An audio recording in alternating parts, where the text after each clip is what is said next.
everyone. We're on to our last block of presentations for this afternoon, and it is my pleasure to welcome to the stage Paul Antoine. Paul is a second-generation programmer and hacker in many dimensions, including technology, startups, management, and mental health. Paul's open source contributions are in embedded computing, firmware, and operating systems development.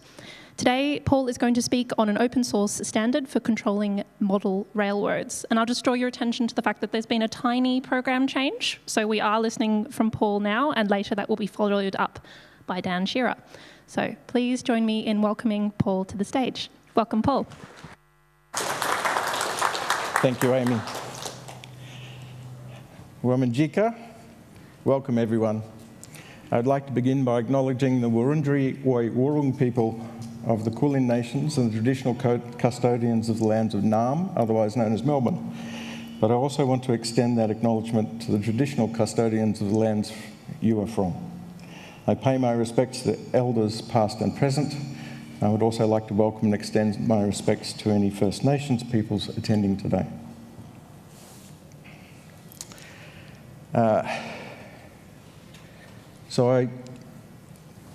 This morning's keynote by Hugh really struck a chord because, like him, I have come to the conclusion that many of my mental health struggles may in fact have been due to ADHD. So you'll pardon me if this is a little fragmented in places because I haven't spoken for 15 years and my ADHD really kicked in doing this. All right, first some model railway ground rules. No, model railways are not toys. Most of them are models, some of them extremely detailed and very sophisticated in how they work. And nowadays they can be full of microprocessors and software. No, not all model railroaders are Sheldon Cooper types, though some of us are. And no, you may not say choo-choo every time you see a train, see a train or hear mention of model railways. If only I could tell my partners not to do this. So my model railway history spans a long time. I became a model railroader at age 10 when my father, who's in the audience here, bought me my first model train set. I then became interested in electronics and then programming when I was 12 and 13. And now all three of them have collided. So I'm working on an open source project that requires electronics and software and joyfully involves model trains. I joined the Fremantle and Districts Model Railway Club when I was 13 in 1977 and met two of my most significant mentors, life mentors there. Both of them actually made this layout you can see in the image. And I was fortunate enough to be able to buy that from the club when it was no longer required. So that's now mine. You'll be interested to know that that layout is fully automated. It can run up to 25 trains at once.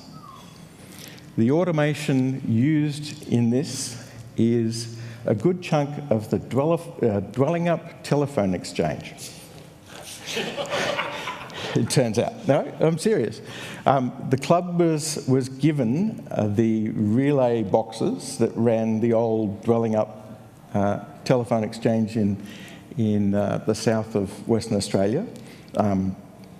I gather some of our members were actually telecom technicians and they happened to know that this was going to scrap and so on. So all the automation in here, all the locomotive detection on the tracks and what have you uses these 48-volt relays, and there's a sophisticated state machine that uses the old dialing relay sets, and and all these trains run completely automatically for hours and hours because one of the ways the club made money was to take this to shopping centres and what have you and take gold donations, and the shopping centre would actually pay for us to turn up during school holidays and the like. So this thing had to be incredibly reliable, and it turns out the old relay boxes were pretty reliable because they used to run the telephones. So as you've seen from my layout, model railways can be very complex. This one is Rod Stewart's, the singer Rod Stewart. has a massive layout, 140 square meters of it, which he, which he had built. And his passion is building all the buildings. So every single building in the background there and all the buildings in the foreground are things that he personally built from scratch, because that's the aspect of the model railway hobby that he likes. And the nice thing about model railway is really it was one of the very early maker-style environments. You could follow whichever part of the passion that you wanted. Do you like laying track? Do you like running the trains? Are you interested in the electronics that drives the trains? Or maybe you like building buildings? Maybe you like creating scenes? It was very maker-oriented, well before maker became anything like the term it has become now. So in a layout of this complexity, there are lots of opportunities for adding realism. You can make the trains run automatically, as we did for our club layout. But you can also change the way the lights work. You can, some people have gone to a lot of trouble to create scenes, so it goes from dusk to nighttime and back to dawn. And all of that automation used to happen with very basic transistor-style circuits back in the old days. And circuits like this one here, this one's actually a throttle, but you get the idea. They used op-amps and SCRs and transistors, old-style semiconductors. And there was a strong sharing, an open hardware sharing of these circuits amongst model railroaders. So if you had a circuit that you developed that would flash the lights on a railway crossing, you'd publish that in a magazine or hand it around the club, and other people would build that circuit so they could put it on their layout. So in fact, open hardware was also something that was in model railroading from the very earliest of days. Now, modern microcontrollers have become so cheap, so affordable, and indeed so accessible that they've come to start to replace transistors and op-amps and what have you in circuits, and it allows you to do far more complex things. But the interesting thing is that that same sharing of designs, hardware designs, and indeed now software has simply, the model railroading community has simply adopted it immediately. So once there are Arduinos and people start writing a script, say, to detect a train and light up the crossing lights and blink the lights instead of using one of these sorts of circuits, they then shared that Arduino sketch with all of the people in the club and what have you. So in fact, open source has been a thing, and open hardware have been a thing in the model railroading community for a very long time. So simpler model railroads are a basic loop, as you can see here, and you put a locomotive or train on one of those and run it around. And the earlier forms of control basically let you run one train easily on either of those layouts, maybe two if you wired it up cleverly. But now that you can put a microprocessor inside a locomotive, you can actually put 20 locomotives on this layout and then tell locomotive number 35 to move or turn on its lights. Oops, there we go. So the basic way a model railway locomotive works is that you apply a voltage to the rails send the voltage up via the metal wheels into the locomotive, and it has a motor, as you can see there, with gears, and then if you alter the voltage on the rails, the motor speeds up and slows down. If you switch the polarity, it'll go backwards and forwards. But if you put a microprocessor in there, you can now send a protocol across those rails. You can send it packets to tell it what to do. And if you've got lights on the locomotive, you can say, well, turn on the headlight at the front or the headlight at the back. Or when I switch direction, change the one at the front from the headlight to the red running lights and do the same at the back. Now, it turns out if you have a sufficiently powerful microprocessor in there with a digital signal processing capability, you can put sound in there. and I should have actually tried to record this for you, but one of my locomotives has a startup sequence. You press a button saying start the loco, and it's a steam loco. And the sound effects you hear are the crunching of the footsteps of the engineer as he heads to the loco. You hear him climb into the cab. You hear him start turning valves. Yes, the sound has become very sophisticated of late as well. That's an old loco into which the new electronics has been thrown. But once you've got the electronics in the loco, you then need some control facility. And this one down here lets you, if you press button 2, it will blow the horn, for instance. And you can tell it to stop and go forwards and reverse and whatever. Now, digital command control is the world's most popular protocol at the moment, but there are lots of other digital protocols for sending those packets over the rails. Many of them are European-based. There's Hornby in the UK has their own. There's a bunch in Germany. But digital command control, DCC as it's known, is probably the most popular globally. So this is a fairly complex diagram. I'll just talk to you a little bit of it. But as you can see, there's a bunch of locomotives up there numbered 9902 and 9907. You've got a command station here that runs the protocol to the rails, and then you can have as many of these throttles, as they're called, to let you control one or more of the locomotives.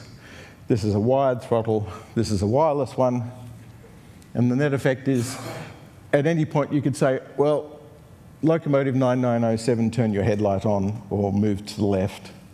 And none of the other locomotives will do anything except that one because the packets have arrived in locomotive 9907 and it moves. So the standard DCC was put forward by the US National Model Railway Association. It's actually the result of work by a German company called Lenz, which gave the protocol to the NMRA and made it open. So commercial DCC products come in a wide variety, and as I said, the Lenz company was actually a commercial entity. Their view was to try and make model railways more realistic, more interesting, and so individual control of the trains on the layout seemed to be something that would add value. What it's also added is a whole lot of margin for the manufacturers. So you can see the example I give here is a locomotive that just runs on regular DC, might sell for $275.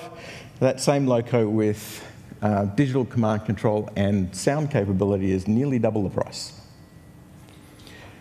In order to run those nice locomotives, you need a controller like this. These are the commercial offerings, a couple of commercial offerings anyway. The one on the left is extremely simple. You can see it's only got a few buttons, it's got one knob, simple plug pack. That sells for $230. So there's a lot of margin in digital control. And the manufacturers have been quite good at creating little lock-in features as well. So these guys, for instance, that runs the standard DCC protocol to the track, but you can buy another throttle to plug into that, and it will send commands as well. But the connection between this and its sibling throttle is a proprietary standard. So yes, even in the world of model railways, there's vendor lock-in. Oh joy. All right, so the DCC-EX project is one that I discovered online last year and joined the team. And the project has several goals, one of which is to make DCC far more affordable and accessible for everybody. Because the electronics in those commercial controllers, if you went to China and got the one on the left made for you in even small quantities would be $10. I mean, injection molding is expensive, but the electronics inside can now be made even in very small batches because of automated factories very cheaply. So the idea was to try and come up with, well, could we use the Arduino platform? Could we use some of the maker shields that plug into the Arduino easily? Could we even out-innovate the market? Because I don't know whether you've noticed, but in your other consumer devices, the software is the thing that bugs you the most, right? You get this nice new consumer device, and someone's written some software for it, and it's got a bug. And I don't know about you, but as a software person, it annoys the living crap out of me. Because you can see that it's just, it needs fixing. And the great problem then is, well, how do you get the fix? There's a lot of, the example I like to really use a lot is the one of the modems most people use, the routers they use, consumer-grade routers at home. They're generally abandoned after about 12 months. There's no firmware updates, any security bugs in there, any issues with the Linux kernel that they happen to use to flash that particular modem or router are no longer supported. There's no easy way of updating them, and the manufacturer simply doesn't care. Of course, that's the basis for why a project like OpenWRT began, and they're, in fact, I think, a godsend in that regard. Well, we're doing the same, essentially, for DCC and model railroads. So, but what's interesting is that model railway clubs are very much about community, and the people gather. They were the men's sheds before there were men's sheds, really, back when they were mostly men, sadly. People would gather and enjoy their hobby and create a community around that. So DCC-EX, the project itself, is all developed and coordinated via GitHub, but the main community gathering happens in Discord chat for historical reasons, really. But it's interesting to watch people join. The nice thing about Discord chat is that we can provide global support immediately to all of our users. And this isn't common in open source projects. You don't get to talk to the developers very directly, or quite as directly as happens on the Discord chat. So the software began with the EX-CommandStation project. That was the replacement of the DCC controller. It's all GPL3, but now there are 7 sub-projects as part of the ecosystem that interoperate and interwork with that. And each of those projects has a project lead that thought, what if I could do this in software and it could talk to that? So in this case, for instance, a friend of mine has done a project that lets you run a model railway turntable, turn the locomotives around, what have you, but it talks to DCC-EX, and they interoperate nicely. So it spawned a bunch of sub-projects, and all those people are part of the same community and talking to each other. So we're getting this kind of, the number of features being added, it seems to be accelerating as people get excited about what's possible and scratch their own technical itch to add to the ecosystem in some way. So we've got 15 to 20 volunteer developers with various hardware and software backgrounds. Some of them are even over 70 years old, and they're all writing software. But one of them is 70 years old and just retired this year, and he's the lead developer. So, so age is no barrier, and it never has been in model railroading. Model railroading's often been something that retirees have done anyway, but it's really interesting to see how many people have joined in our community and they're going, well, I'm 70 and I've heard about this and I've never programmed an Arduino. In fact, I've never programmed anything, but how do I do this? Oh, look, you mean I can change this? So it's really interesting. The generational connection is lovely, actually. And we're based all across the world, US, UK, Sweden, France, Austria, India, and Australia. And it's interesting. I said to the project lead, Fred, one day, you know, when I turned up in this group, I was talking to people about model railroading. They're extremely passionate about model railroading, but they're also extremely passionate about software and open source. And in fact, we're starting to do open hardware designs as well. And I said it felt like I'd met my people, found my people, because I'd had these passions for longer than I could remember. And finally, there were a bunch of people globally that had the same. It was really very nice.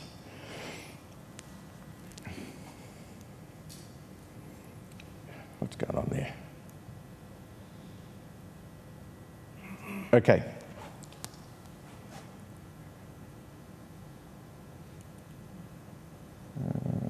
It's the same slide, isn't it? All right. Slight glitch. You get those. All right. So, in order to make the project really accessible, we started using the Arduino platform. And for those who don't know, it's just an 8-bit microcontroller with a bunch of peripherals. We've written all this code in C++, or the pseudo C++, or close to C++ that Arduino provides. Most of our developers actually use VS Code and Platform I/O because it's a much more sophisticated development environment. But we've tried to make sure that the code will always compile properly in the Arduino IDE, because we understand that that's a necessary part of making our code accessible to more naive users who perhaps couldn't cope with a full VS Code and Platform I/O installation, but nonetheless want to contribute. So we're very careful about that. There's some 25,000 lines of code in just the CommandStation product. The other ecosystem projects have even more lines of code.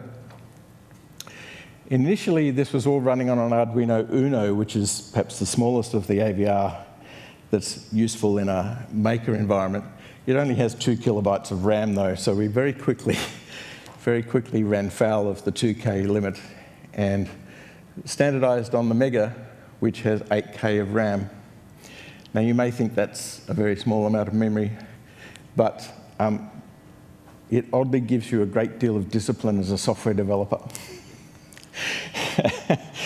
You think very carefully about how you're implementing things if you want it to fit in just, well, the runtime variables and what have you, to fit the buffers and everything else to fit in 8K RAM. And it turns out the lead developer, who's 70, grew up on systems with that much RAM, oddly enough. So it became something of a passion of his to actually see just how much functionality can we squeeze into a microcontroller that only runs at 16 megahertz and only has 8K of RAM. And it's quite extraordinary what you can do. Now, the really nice thing about this is that when you build out the hardware, which generally requires 3 pieces of, most of our users have 3 pieces of hardware: the Arduino itself, the motor shield to actually drive the signal out to the trains, and then a Wi-Fi board. That comes to less than $80 Australian. If you buy the parts cheaply from AliExpress in China and prepared to wait, it can be half that. And it's more functional than most of the DCC systems that cost anything less than $1,000.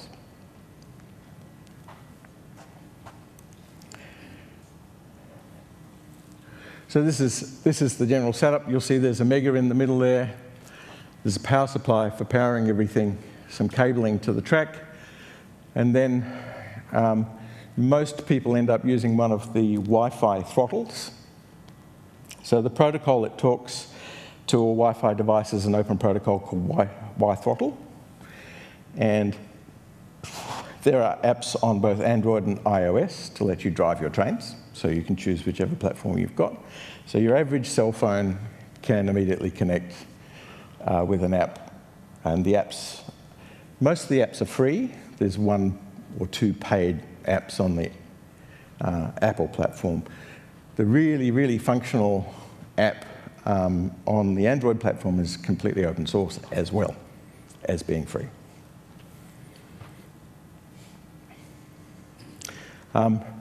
So you can run 4 throttles off a single 8-bit microcontroller.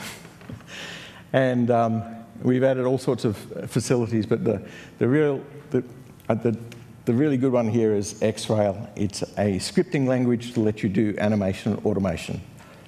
So it will let you detect a train approaching a crossing, light up the crossing lights for you, and that's all state machine driven and still fits in 8K.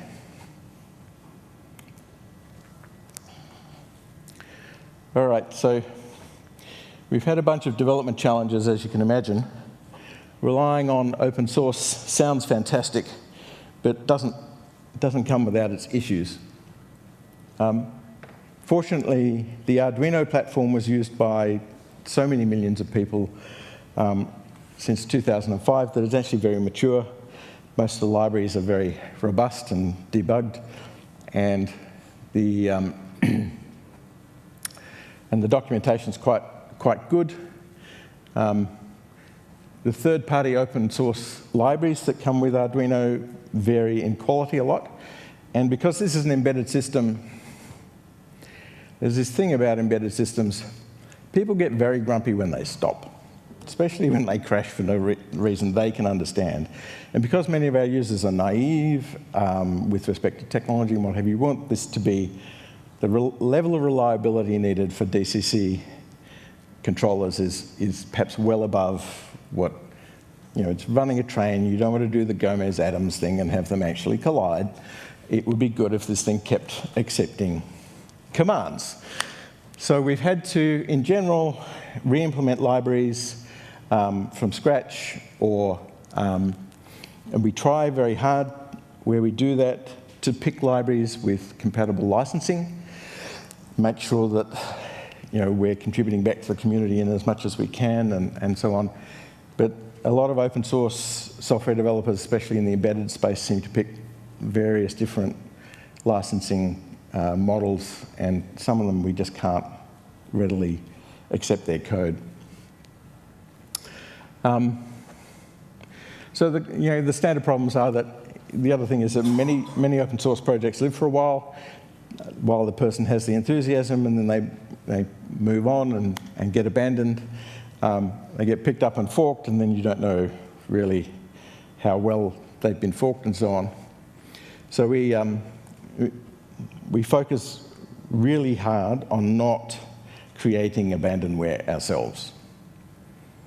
We want this project to go on beyond us, and we want it documented well enough that it can be picked up readily and kept going. So the team's quite diverse, with lots of skills, and we apply them to making sure that this thing doesn't end up lost. Now, with 8K RAM, you do eventually get to a point, no matter how clever you are, as a 1970s-based mainframe programmer, you eventually need to grow. And we have, the interesting thing is that all of the features that we put in recently have still fit within that 8K realm, barely. But what we're finding is the users, as they discover the platform, are getting more and more excited about what it can do. And so we've had users turn up and say, well, my layout is 8 meters square, and it has 100 switches and 500 signals, and can you do that? And the answer is, well, not in 8K, really. We can go a long way, but we can't go that far. So we've got to the point where we need to make a transition to one of the 32-bit platforms. What's happened in the embedded world is that those 32-bit processors have become insanely cheap. You can get an ARM Cortex M0 running at 48 megahertz for 50 cents. And it'll be 3 millimeters square. So the time has come for us to look at transitioning to 32-bit. ARM is a very obvious target, but also ESP32, which is one that Hugh mentioned this morning as well. It's very attractive because it's got the Wi-Fi built in, so it would actually reduce the number of components you need to buy, and the modules just the individual ESP32 module, even for a consumer buying one of them, are $4. That comes with dual 240 megahertz processors and a Wi-Fi stack. Yeah. Now, the problem we have found with Espressif is that while their hardware's quite amazing, their software isn't quite so amazing. And particularly their open source support isn't as terrific. So in looking at the 32-bit platforms, we have 25,000 lines of code now, and we have a legacy problem because it runs on the Arduino core. So in looking at the 32-bit platforms, we've been looking at, can we stick with one that already has Arduino support? So that, because we're a volunteer team, we have lives. Some of them are retired, but they seem to be doing a lot of traveling. And the rest of us have families and jobs and so on. So we don't have the engineering resources to really completely retool to a different platform very quickly anyway. And the problem we've found is that the Arduino core support for the different processors varies a bit, especially as all of these are essentially third-party provided. Because Arduino has grown and decided to go off into IoT land and doesn't really have maker intentions quite like it used to.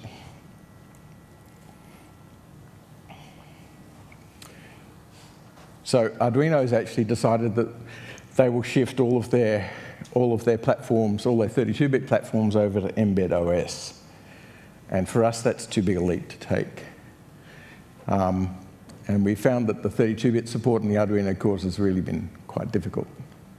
Now we try, when we find bugs in anything, we try to engage with the upstream providers. We issue bug reports. We provide code where we find a solution, what have you, but what we find is very often they go completely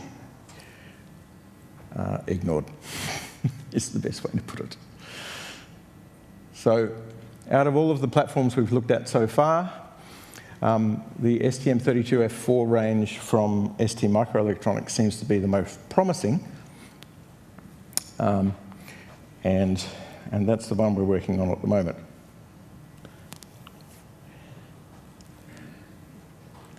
In fact, the porting to new architectures, both the SAMD and the STM32 range is my responsibility within the team. One of the other team members has done the ESP port to the ESP32, and what he discovered was that despite there being two processors, the Wi-Fi stack's quite a lot of work, and it wouldn't respond to interrupts very reliably, which for mission critical embedded work, we have to produce a waveform with 58 microsecond transitions very reliably. It would be good if interrupts were actually taken when they should. So what's the future? It's been interesting to watch the last 6 months. Seems to have been a bit of a watershed. We've had more and more developers joining the team. People turning up with some serious skills and some technical itches that they want to scratch, and then working extremely well with the team to build out new functionality. We've even got YouTube bloggers now actually putting up YouTube articles about the product. We've got an ecosystem of hardware being developed as well. So release 5.0 is due out soon and contains a raft of new and fun features. So there you go. There's model railroading and how model railroading and open source collide. Thank you.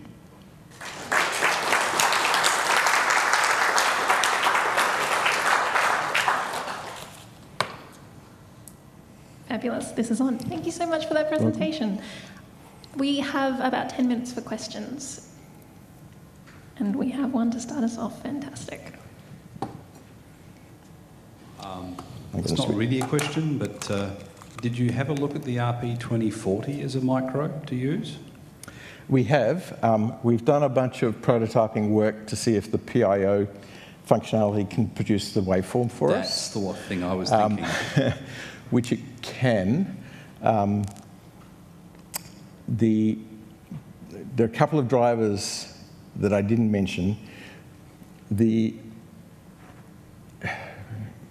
Currently, the motor board that we use is in the Arduino form factor. Mm-hmm. And so we've tried to look at platforms that come in that same Arduino Uno R3 socket layout, because we want to provide our existing user base a really easy transition to any new standard we come up with.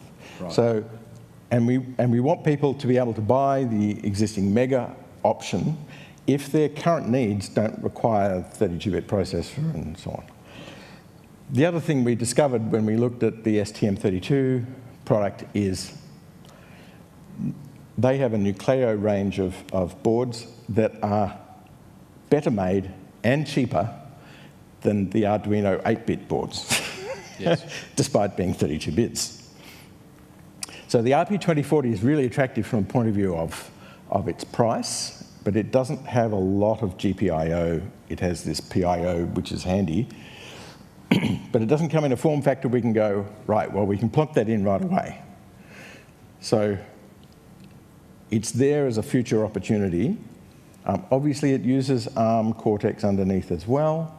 So all the work we've done to make our 8-bit code 32-bit clean and aligned on the right boundaries and what have you means that you can do that easily. And there are one or two people exploring it, but it hasn't become our priority because we've got this other option in the STM range that's really drop in, do it now. So, did that answer your question?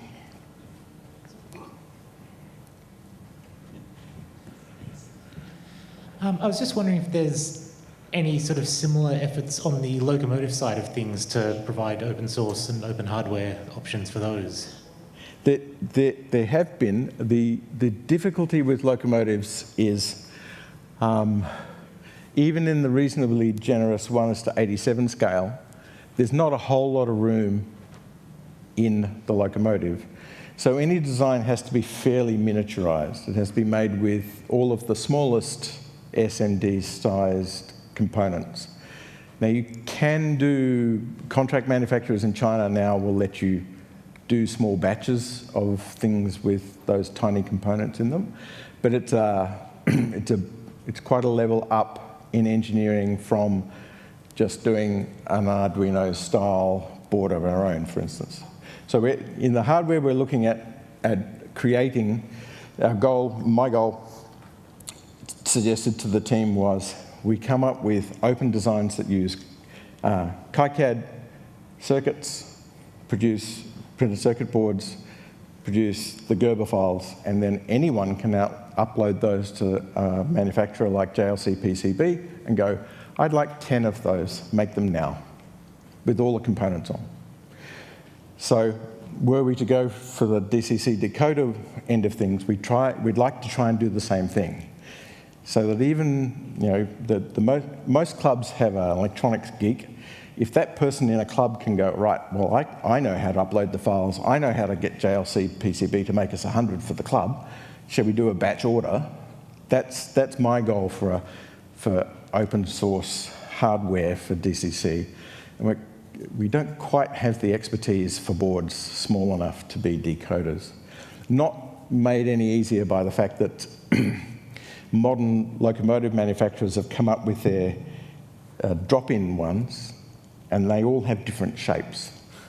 So there's vendor lock-in everywhere you look. But we do have code aimed at doing that. We just don't have a hardware design yet.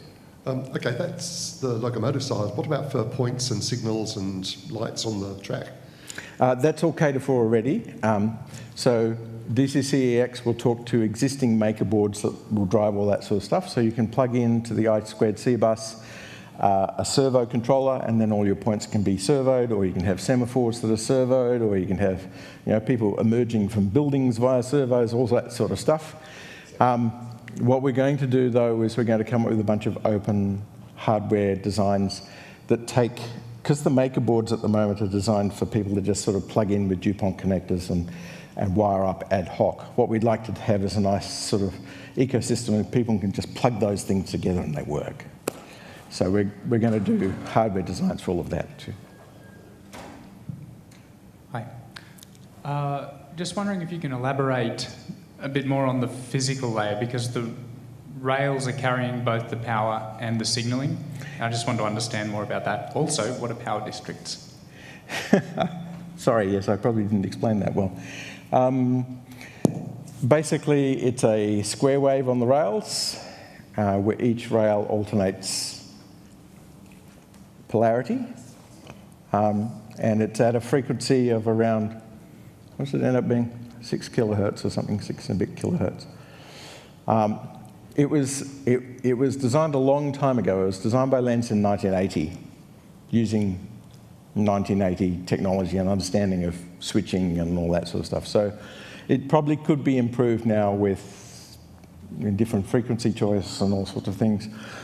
People are also looking at transporting the protocol wirelessly. So you just put a voltage on the rails and then the protocol goes wirelessly, because now wireless has gotten small enough we can actually put it inside a loco, which wasn't the case in 1980. There's another scheme called dead rail, where you actually take the power off the rails entirely and you put rechargeable batteries in a locomotive and you put the electronics in there and then control that wirelessly with no voltage on any of the rails. Because one of the traditional weak points of modern railroading has been how well can you pick up and how reliably can you pick up the voltage off the rails.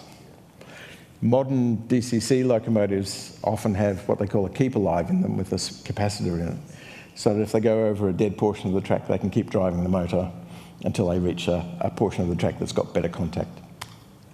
Good question. Power districts. Turns out when you put electronics in locomotives, people want to put more and more electronics in. And the locomotives with sound in them can consume quite a lot of power. Our base design only puts out about 1.5 amps per section of track that you've created a district in. Sorry, it only puts out 1.5 amps. So what you end up doing is sort of splitting the track into some power districts and giving each of them a power supply, basically, that runs off the same signal. But it just amplifies for a different portion of the track. The issue you have, I mean, you can try putting 20 amps into your rails. But anything goes wrong, it tends to melt things. So what we suggest is people only ever think about putting at most 5 amps into the rails. And that means at some point on a really big layout, you've just got to chop it in half and go, we run one amplifier in there, but we run the same DCC signal out to everything. So when they transition from one to the other, it's seamless.